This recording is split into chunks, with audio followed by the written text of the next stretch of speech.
मध्य प्रदेश विधानसभा चुनाव में कांग्रेस और समाजवादी पार्टी के बीच तल्खी बढ़ती जा रही है। दोनों दल एक दूसरे पर आरोप प्रत्यारोप लगा रहे हैं। हालांकि यूपी में गठबंधन को लेकर अखिलेश यादव ने नरम रुख अपनाया है। हालांकि सपा और कांग्रेस दोनों ने कई मौकों पर 80 सीटों पर लड़ने की बात की है। अब अखिलेश यादव ने कहा कि 80 सीटों पर तैयारी करने से गठबंधन के दलों को ही फायदा होगा।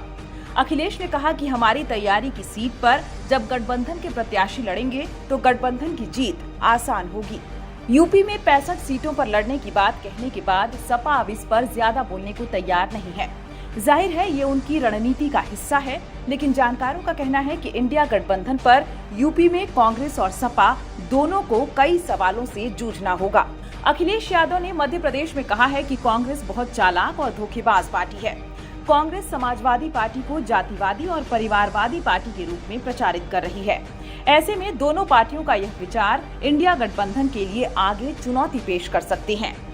दोनों दलों को लोकसभा चुनाव में विरोधाभासी बातों का जवाब देना होगा, खास तौर पर यूपी में जब कांग्रेस और सपा इंडिया गठबंधन के तहत मैदान में उतरेंगे।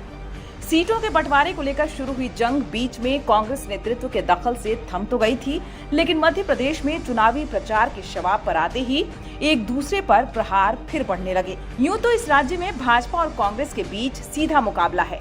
यहाँ बसपा, आम आदमी पार्टी समेत कई छोटे दल जोर आजमाइश करने जा रहे हैं, लेकिन यहाँ 80 विधानसभा सीटों पर सपा के प्रत्याशियों की मौजूदगी कांग्रेस को खल रही है।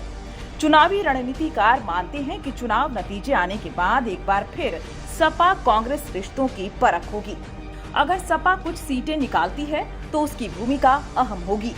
लोकसभा चुनाव में यूपी में जब सपा कांग्रेस इंडिया गठबंधन की छतरी में जनता के सामने होंगे तो उन्हें भाजपा इनके इन्हीं बयानों पर घेरने का कोई मौका नहीं चूकेगी। क्या इंडिया गठबंधन मध्य प्रदेश और यूपी में सफल होगा, यह तो समय ही बताएगा।